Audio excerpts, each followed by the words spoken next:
All right, if you've got your Bibles, we are going to get ready to open back up to the book of Nehemiah.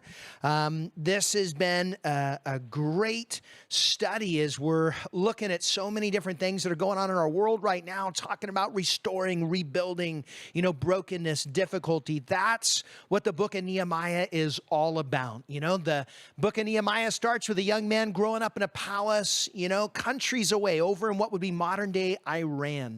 And yet his heart was broken and moved for the people of God over in Jerusalem. He was one of the exiles that hadn't gone back. His family didn't return, 100 years before with Zerubbabel and Joshua. And yet here, after, groups have gone back and after, the work of restoration had begun, there was still so much more, that needed to happen. And so God was raising up a young man named Nehemiah, comfort of Yahweh.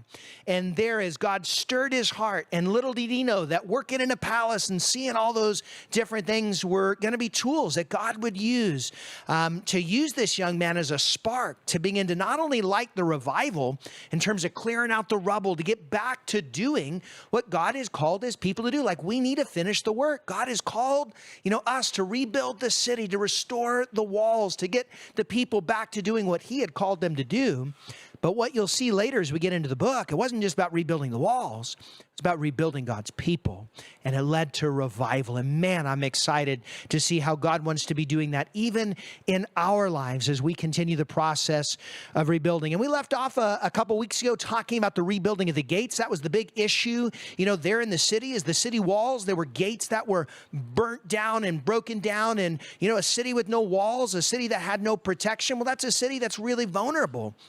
And we talked about how, as we look at the rebuilding of the walls of the city of Jerusalem, how that's also a picture of the rebuilding of the walls in our lives, the gates, the eye gates, and the gates of our hearts, and so many different areas of discipleship, these areas that we can be vulnerable.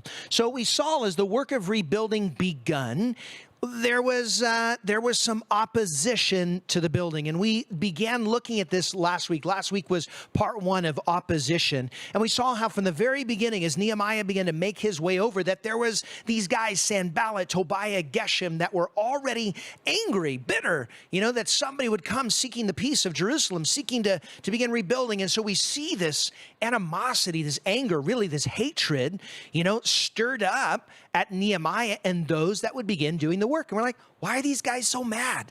Because as you look on the map, we realize that these are the guys that had the most to lose. And so as we began looking last night at the rebuilding of the walls, they were getting to the point where we're almost halfway done with the building.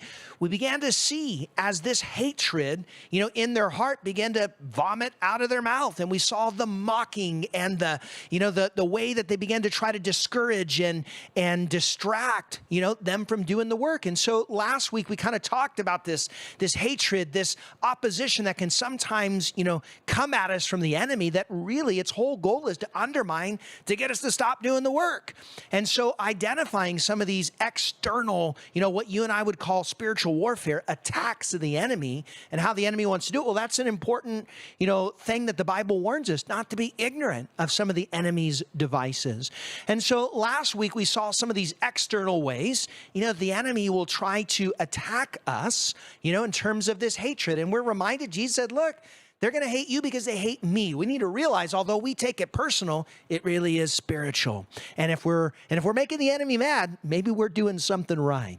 Now, as we get into our story today, we're going to take another deeper look into warfare that's not just external, but we begin to see what happens when it weighs on us internally. Let's dig in and see if we can finish the chapter tonight. Let's start in verse 7, a little recap. When Sanballat, Tobiah, the Arab, and the Ammonites and the people of Ashdod heard the repairs of Jerusalem had gone ahead and the gaps were being closed, they were really angry. They plotted together to come and fight against Jerusalem, stir up trouble against it. But we prayed to our God and we posted a guard day and night to meet the threat. And then Judah said, the strength of the laborers is failing, and there's so much rubbish, and we aren't able to build the wall. And our adversaries said they will neither know nor see anything until they come into our midst and kill them and cause the work to cease. And so it was when the Jews who dwelt near them came that they told us 10 times, for whatever place you turn, they'll be upon us. And therefore I positioned men behind the lower parts of the wall at the openings, and I set the people according to their families with their swords, their spears, and their bows. And I looked and arose and said to the nobles, to the leaders, and to the rest of the people, do not be afraid of them. Remember the Lord, great and awesome. Fight for your brethren, your sons, your daughters, your wives, and your houses. And it happened when our enemies heard that it was known to us that God had brought their plot to nothing, that all of us returned to the wall, everyone to his work. And so it was from that time on that half of the servants worked at construction, while the other half held the spears, shields, bows, and wore armor, and the leaders were behind all the house of Judah. And those who built on the wall, those who carried burdens, loaded themselves, so that with one hand they worked at construction, and with the others held a weapon. Love that verse. And every one of the builders had his sword girded at his side as he built, and one who sounded the trumpet was beside me. And I said to the nobles, the rulers, and to the rest of the people, the work is great and extensive, and we are separated far from one another on the wall. Whenever you hear the sound of the trumpet, rally to us there. Our God will fight for us. And so we labored in the work, and half the men held the spears from daybreak until the stars appeared. At the same time also said to the people, let each man and his servant stay at night in Jerusalem, that they may be our guard by night and by working party by day.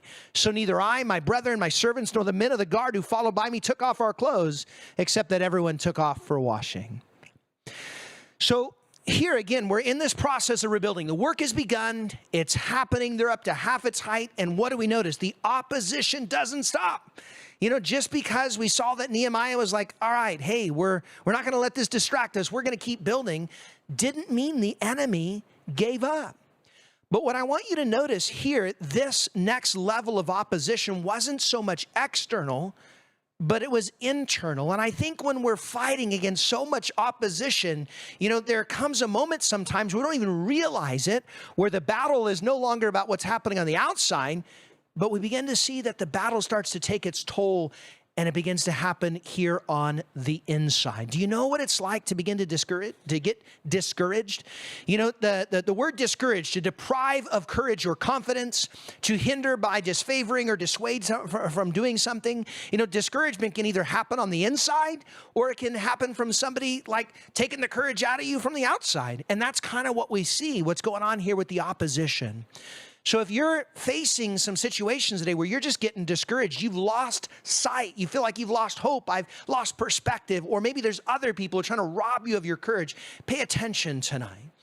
And I want you to notice initially this process. There's a few things that I think that I think we have in common when, like Elijah, we can see maybe this border of being discouraged to kind of getting depressed, where we just, man, we can't even move forward. I mean, that's where Elijah went, right? He went from being discouraged to be like, take my life, I'm done, I'm the only one.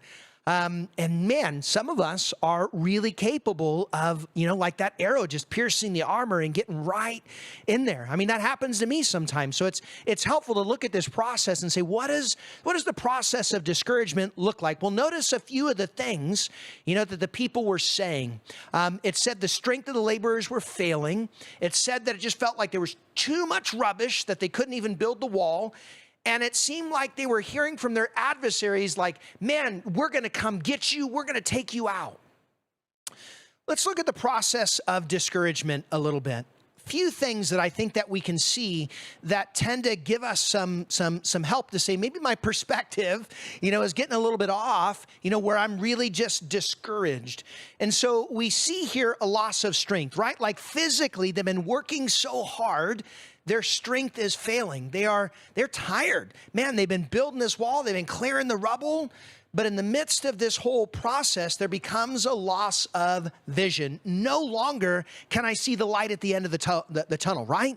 There comes that moment where they're telling Nehemiah, there's just too much. There's too much rubble. We can't get it done anymore, right? Can you identify with that, right? Like you're like, I'm tired. I didn't ever feel like I'm going to get this done. Then there is this loss of confidence, right? In other words, we are unable. We can't do this anymore. It's not something that's going to be solvable, right? Like they've lost this sense of victory, that they're able to be a part of the solution. And more than losing their sense of confidence in terms of finishing the project, there's a loss of security. There's this sense of there's this threat all the way around us, and they're going to run in at any moment, and they're going to take us out.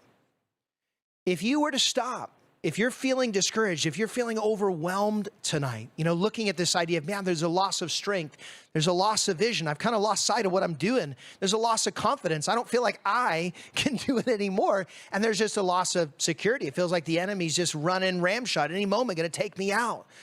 Then I want you to pay attention, because it's amazing how Nehemiah, in looking at this group of people, is able to rally the group. Now, here's the cool thing. I'm not the Nehemiah in the story. Whenever we look at a hero in the story biblically, in terms of like looking at hermeneutics, I think a great rule of thumb is that Jesus is always the hero. And so when we watch as someone begins to stir the troops, to rally the troops, where these guys are able to go from weary workers to mighty warriors, we go, what changed? How did they go from this loss of vision and confidence and security to, all right, give me my sword, give me my shovel? I'm reminded of a story in the book of Judges, right? There's this guy Gideon, and the people, as the story begins in Judges, is a really dysfunctional book to begin with, because I think we're highlighting when God begins to show us what happens when it's like, all right, you want to see what happens when you trust in your own strength? Let's see how this plays out a little bit. And so we find the people, as they were doing what's right in their own time, in their own eyes, in captivity, experiencing the consequences of their own choices, and then God is going to send a deliverer. But the interesting thing is, in terms of finding this deliverer, we find it in the life of a young man who, by his own description, right, came from the lowest tribe and the lowest family in the tribe, and he is the lowest member in the family. In fact, he's hiding in kind of a pit, to make sure that the army, doesn't see him. And an angel shows up and says, "Behold, mighty man of valor." You're like, what? Excuse me? What do you mean, mighty man of valor? And what's interesting is when we begin to see like what changed, what shifted from all of these people living in fear and insecurity, and this leader that didn't feel like he would be able to be any part of the solution, what changed? Well, God showed up. It said an angel of the Lord came. And what's interesting is in a moment, in a matter of a small conversation, something takes place where we hear the angel talking to Gideon that just begins to rally, this man that God is calling out in Gideon to be a part of the solution. And basically, God sees Gideon. He says, "Behold, mighty man of valor." And that's so important to realize. It's not how you see yourself, it's how God sees you, because God sees you so much differently, than we sometimes see ourselves in the mirror. That's why it says, "Greater is he that is in us than he that is in the world." But not only did God see Gideon, but God saw his people. He was rallying Gideon to say, you are going to be a part of setting my people free. God saw the problems. He saw the issues that was going on. He was raising up a leader to be a part of the solution. But what's interesting is God told Gideon why he was going to have victory, because he said, "Gideon, I'm going with you." Over and over in Joshua chapter 1, there was a reason why he said, don't be afraid. It wasn't because he said, turn off your emotions. He said, Joshua, don't be afraid, because I'm with you. And I think that's what changes everything. God sees me. God sees the problem. And then God says, I'm going with you. We are going to begin to see victory because I'm going with you and I'm calling you. And I'm encouraging you today. That's the rally cry. God sees you. He sees the situation, and he's calling us to partner with him and the work that he's wanting to do. And so notice in a very, quick turnaround as Nehemiah sees and hears all of this loss of vision, loss of confidence, that he begins to do some things, to help engage these guys, back into the battle, back into the work that needs to get done.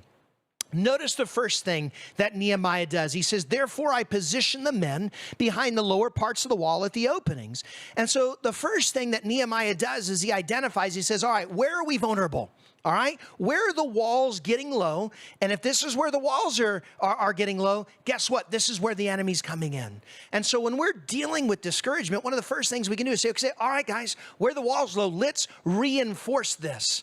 Because you know what? There is a time to fight. You have an enemy who's coming after you. And we talked about this a couple weeks ago, right? That's why we've been given the weapons of our warfare and the armor. It says, having done all to stand, stand. I mean, there comes a point where Nehemiah says, all right, guys, go stand by the walls, go to where the enemy